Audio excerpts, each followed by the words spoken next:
In the first video, we set up the AI tutor. And so when you do that, you can come back to this whenever you want in future. So if I've opened Notebook LM, I can see my nanoscale forces notebook that I created previously.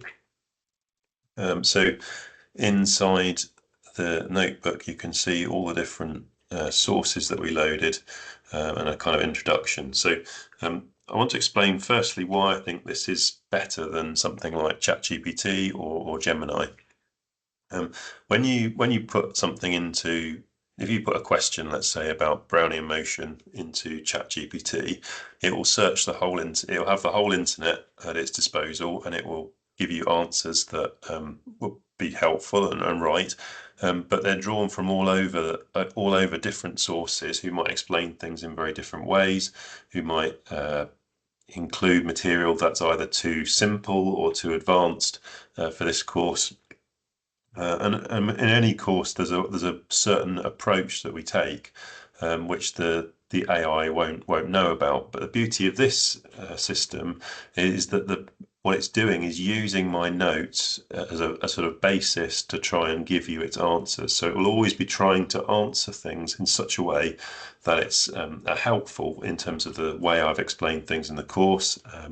It gives you the ability to kind of go slightly beyond that and ask it sort of questions, but it's going to focus all of its attention around the course. And so you know that the content that's coming out is largely controlled by things that I have written. So you might have, let's just take it for a sort of kind of give you some examples. So let's start with something very simple. What is Brownian motion?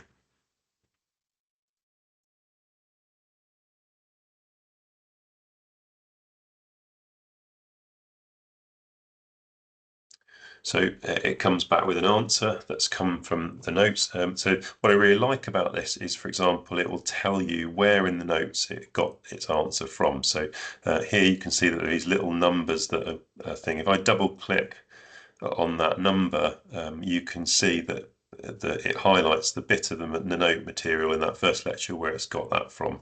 And similarly, if I go for another point, it will show me exactly where it's got those different answers from. So it gives you some kind of confidence that the AI is not just making stuff up and or even rather than making stuff up, is going off on a tangent in a direction that's not helpful for you to learn. So it's a real, I think, confidence booster really to know that that's the way that this is working. But it can do more than just kind of summarize and help you explain the notes. It could perhaps sort of, let's do another thing. So what is the difference between macroscopic and microscopic? So when you do something like that, it might come up with a way of explaining things that are somewhat different from the way I've talked about it, but it just summarizes and puts things in a helpful perspective. But perhaps more useful to you in terms of just revision and trying to make sure that you understand it, it can also generate really helpful questions. So there's two ways that you can do that. The first one is that you can just ask it directly, please create a question and answer for this section on Brownian motion to test my understanding.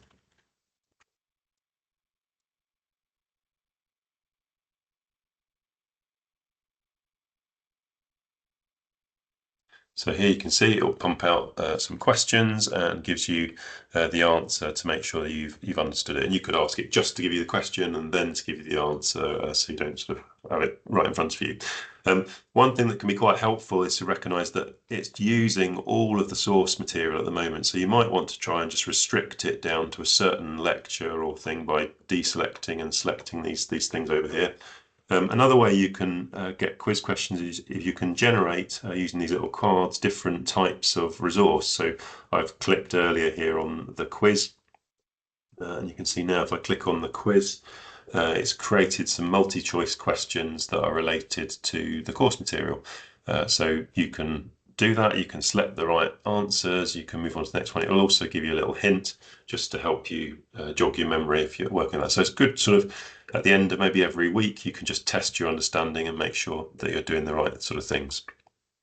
The other things it gives you here, you can sort of play with these. There's a mind map that enables you to kind of visually see how the different bits of the course fit together. So I'll just quickly show you that. It's only doing it on one section at the moment, but it can be quite helpful just to help have a sort of overview of how the course and different ideas fit together. The other things are quite interesting. You can create a podcast. The podcast is sort of slightly cheesy. You can either listen to that directly, or you can also enter into this kind of interactive mode, which is quite interesting. So here we've got two hosts that are going to tell us about the course. Today we are basically taking everything you thought you knew about motion, maybe gravity, force, and just tossing it. Pretty much throwing it straight out the window, yeah. We're leaving behind the world we know, the macroscopic world, cars, bridges, all that stuff governed by nice, predictable Newtonian laws. Right, the familiar stuff. And we are plunging headfirst into the stack of sources that, frankly, challenge our most fundamental ideas. We're talking about the nanoscale world. It's fascinating. So you could let that play out, but the nice thing about it is you can also interact with the host and ask them questions. So here we go. It really is. Our mission today is to try and figure out the absolute governing rules of this, well, invisible realm. What forces actually matter down there? How do things even move? And crucially, what happens when chaos, just pure chaos, powered by heat, becomes the dominant force? Exactly. And just so we're clear, when we say nanoscale, we're talking... Oh, wait, someone wants to join. Hey, go for it. Could you tell me what you mean by the nanoscale? Oh, absolutely. That is a perfect question for setting the stage. Yeah, that's what we were just about to define. When we talk about the nanoscale, we are talking about a specific range of size. It's that zone between, what, roughly $0 town text? Up to So if you play with this, you'll find that you can interrupt it at any point, ask the question, and they'll divert, they'll answer your question, and then they'll carry on with the rest of the podcast. There's a similar kind of thing that's set up in terms of videos that they've created. So again, we're about to take a journey into a world that's all around us, but it operates by a set of rules so completely alien, it might as well to each other. Now, take that bond apart. And now, for the main event. We've seen thermal energy go up against the tiny forces that hold atoms together. But what happens when we bring in the undisputed champion of our world? What happens when the force of jiggling faces off against gravity itself? So you can see it's massively over the top, massively cheesy, but actually when you listen to it, the concepts that they draw out are really helpful. They come straight from the course. So I can imagine that either the podcast or the videos could be quite a helpful thing to just have running in the background, just helping make sure that you've kind of grasped the material that's in the course. It's very good on the kind of conceptual level, not so good on the in really covering any of the kind of mathematical details that we look in the course. But again, it's another option. Play with it, see whether it's helpful. I have taken the podcasts and videos and sort of chunked them in for different sections of the course and put them on the AI Tutor webpage so that you can access those without having to generate these all yourself. I've also listened to the versions that are on the web pages to check that I'm happy with the content that's there, just so it gives you a bit more reassurance as well when you're using something that like an AI tool. So hopefully that gives you a great introduction to how this tool could be used within the course. Please do let me know if you have other ideas and discover other functionality that you think could be helpful for other students. I'd be really interested to hear how you're using it.